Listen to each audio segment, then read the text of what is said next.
بسم الله والحمد لله والصلاة والسلام على رسول الله وعلى آله وأصحابه ومن اتبع هداه وما توفيقي إلا بالله عليه توكلت وإليه أنيب أما بعد. Donc, alhamdulillah. Donc là, vous voyez bien, quand je mets cette imama, ça veut dire que je suis pas content. Et ça veut dire que quand je mets cette imama, ça veut dire que ça va barder. Et bien entendu, comme les frères me l'ont rappelé, et de toute façon, je le sais très bien, même si on diverge, je vais rentrer dans le tas, mais sachez que euh, dans la vie, on est obligé de se parler. C'est ce que j'ai dit aux frères, je vais essayer de ne pas citer des noms, mais des prédicateurs connus avec qui on était en contact, j'ai dit, on ne pourra pas se bloquer définitivement, on ne pourra pas s'éviter définitivement, on fait partie de la même Ummah.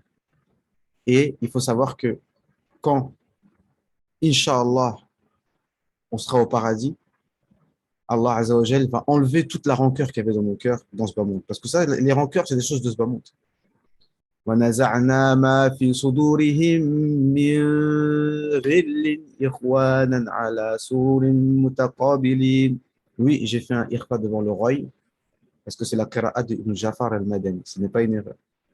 Donc Allah nous dit, nous allons enlever, nous avons enlevé toute la rancœur qu'il y avait dans leur poitrine. Ikhwanan ala surrin mutaqabilin, des frères sur des divans se faisant face. Donc le fait d'être sur des canapés en étant face à face, en discutant, en disant salaman, salaman, ça fait partie des actions du paradis qu'on devrait pratiquer avant le paradis. Parce que ceux qui sont destinés au paradis font les actions des gens du paradis. Et les actions du paradis, c'est d'avoir le cœur blanc et sain vis-à-vis de son frère. Mais ça n'empêche que on diverge et qu'on se dit les vérités. L'un n'empêche pas l'autre. D'accord? Donc le sujet que je vais traiter aujourd'hui là, en fait, je vais traiter trois sujets et je vais faire trois vidéos différentes. Alors, j'aurais pu la faire un peu avant. Je voulais me préparer un petit peu pour préparer quelques détails, mais je vais la faire sans trop préparer. Donc voilà, quand je mettrai cette chichia là, ça c'est une chichia des Indonésiens que je viens d'acquérir. Et comme on connaît les Indonésiens, ils sont très doux. Donc, quand je mets cette chichia là, c'est pour être doux. Mais là, c'est pas pour être doux. D'accord? C'est pour régler les comptes. Soyons souriants quand même, et ça va pas nous tuer. Donc, euh, on va parler de la shirkophobie ou la shirkophobie et l'affaire de Benzema. Là, je suis déjà à 2 minutes 50, donc je vais faire court. Avant que je voie cette vidéo, je savais à quoi m'attendre. J'ai regardé la vidéo, ça a confirmé ce que je pensais. C'est toujours la fameuse shirkophobie, de voir du shirk partout sans avoir les outils scientifiques suffisamment précis pour faire la part des choses. Premièrement, Benzema, Karim Benzema, hafizahullah wa hadahullah, ce n'est pas un représentant religieux, ce n'est pas un prédicateur, ce n'est pas une personne, j'ai envie de dire, avec tout le respect qu'on a pour lui, ce n'est pas une personne hyper importante dans cette umma, même si, qu'on le veuille ou non, il s'appelle Karim Benzema et en ce moment, il est très en forme, donc quoi qu'il en soit, donc ça devient un représentant de l'islam malgré lui, comme Diams par exemple, même si Diams c'est déjà un meilleur exemple, on va dire. Bref.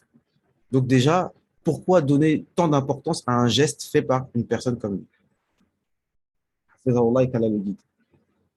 Ce geste-là, tout simplement, moi je ne voulais pas répondre avant d'avoir demandé à mon cher.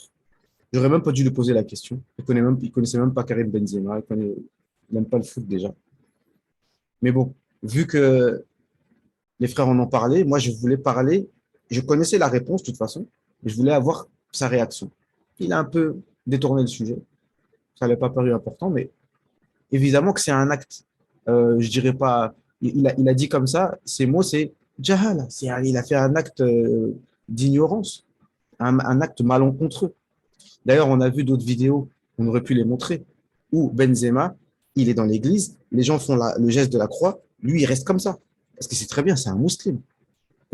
On était fiers de lui quand il faisait pendant qu'il faisait le ramadan, il y avait des photos qui tournaient avec 2 dates dans le ventre. Il a fait un triplé à Chelsea, c'était contre Chelsea, je crois. D'accord? Donc, on était bien fiers de voir ça, un musulman qui fait le ramadan, mais qui est quand même opérationnel sur le terrain. Et là, tout d'un coup, on commence à aller chercher des noises. Moi, c'est ça qui m'a pas plu.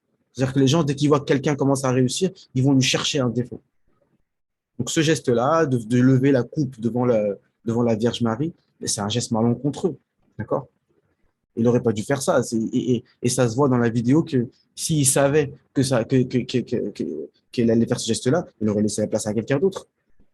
En quoi il a besoin de faire ça? Comme si Benzema, il se lève un matin, à ses jours de repos, et il va aller faire ce geste-là devant la statue de la Vierge Marie. Donc, si on parle du ikrah ou l'erreur, d'accord? Tout ça, c'est des chapitres dans le fiqh. Al-khata wa nisyan, le hadith le dit, rufi'a ummati al-khata wa nisyan wa mastukriha alayh. C'est un hadith. Allah Azza wa Jal a pardonné à ma communauté al-khata wa nisyan wa mastukriha alayh. L'erreur, l'oubli et ce qui a été fait par contrainte. Donc ce hadith-là, est-ce que ces frères-là, est-ce qu'ils comprennent ce hadith-là déjà? Qu'est-ce qu'il veut dire? Si on prend dans son apparence, ça veut dire que ma communauté ne va pas faire d'erreur, ma communauté ne va pas faire des fautes par ignorance. Non. Ça veut dire que rufi'a ithm. Encore une fois, regardez. Dans ce hadith, il y a un hazf. Je ne vais pas être long, il me reste 4 minutes. Il y a un hazf, c'est-à-dire qu'il y a une phrase, il y a un mot retenu, il y a un mot enlevé. Chose que ces frères-là, ils n'ont pas leurs chouyours ne leur ont pas appris ça. Que dans les phrases, il y a des mots qui sont enlevés, comme kullu bid'atin dalala. Toute innovation est un égarement. Toute innovation dans laquelle il n'y a pas de dalil est un égarement. Et ici, a été pardonné à Rufi'a, il a été ôté le péché. Donc, tu ne fais pas de péché, mais ça ne veut pas dire que tu as le droit de faire des erreurs.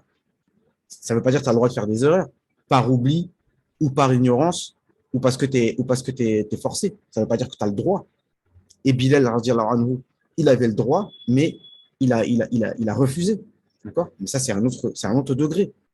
Ça, c'est le degré de haqiqa. Mais ces choses-là, vous ne connaissez pas.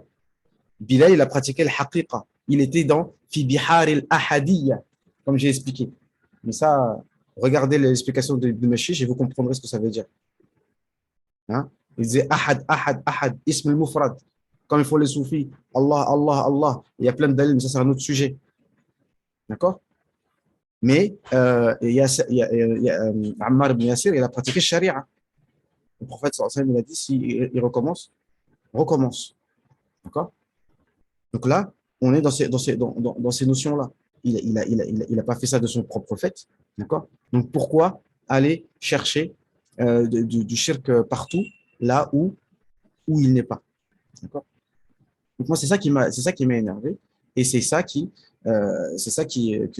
pour ça que moi, j'ai fait un post pour dire, viendra un temps où les frères salafis, là, wahhabotaymistes, seront la risée de l'humanité, en cherchant des fautes imaginaires aux gens et en montant sur les grands chevaux et en citant tous les versets qui parlent du shirk comme si on ne les connaissait pas.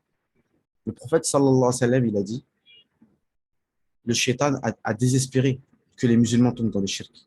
Mais ce qu'il va réussir à faire, c'est de mettre l'animosité entre les gens. Et il y a un shirk, les shirks qui ont des chaînes de transmission de lumière. D'ailleurs, il faudrait que je traduise Al-Arba'in, 40 hadiths qui montrent que les musulmans, on n'attribue pas de shirk aux musulmans. Et que si jamais un musulman fait une faute, si tu as 99 possibilités d'interpréter son acte, il faut le faire. D'accord? Donc j'ai dit que ces gens seront la risée de l'humanité. Donc, en passant par Bassem, qui est fier d'être salafi, en passant par le frère, là, d'ailleurs, il faudrait que j'en parle, qui a pris à partie notre shir, notre gourou, comme ils disent. On va en parler de gourou, et votre gourou, on va en parler tout de suite après, là. Qui a été pris à partie par une personne, dire, ah, t'es un kafir, docteur Abdelkader Hussein. Et ensuite, ça, la shirkophobie avec Benzema, j'ai dit, c'est trop. J'ai fait un post Facebook Après, les gens, ils l'ont mal pris, les frères, ils l'ont mal pris, les frères que j'ai visés, de Jannah TV, etc. Ça s'est pas super bien passé par la suite. Mais voilà. Voilà, moi, ce que j'ai à dire, c'est que, voilà, pour conclure, si vous voulez une réponse, c'est qu'à la limite, c'est un acte haram de désobéissance, mais en aucun cas, on va dire que c'est un acte de shirk. Parce que, et je conclus, on va dire ce qui fait la différence entre un savant et quelqu'un qui ne l'est pas, c'est justement de faire la différence entre les maratib al-adilla wa maratib yani comment yani ahkam al-wad'iyya. Comment tu juges les choses. Soit c'est haram min al-kaba'ir, soit c'est haram min al-sagha'ir, soit c'est makruh, soit c'est mubah, soit c'est halal, soit c'est haram, soit c'est du kufr, soit ce n'est pas, soit c'est du shirk, soit ce n'est pas. Mais de dire à chaque fois shirk, shirk, shirk, shirk, shirk, tout le monde sait le faire. Et je termine avec une phrase. الفقه رخصة من ثقة أما التحريم يحسنه كل أحد. Le fiqh consiste à une dérogation faite par quelqu'un digne de confiance dans sa science et dans sa religiosité. Mais le fait de dire c'est haram, c'est haram, c'est haram, eh bien ça, tout le monde le fait. صلى الله على سيدنا محمد وعلى آله وأصحابه أجمعين وآخر دعوانا أن الحمد لله رب العالمين.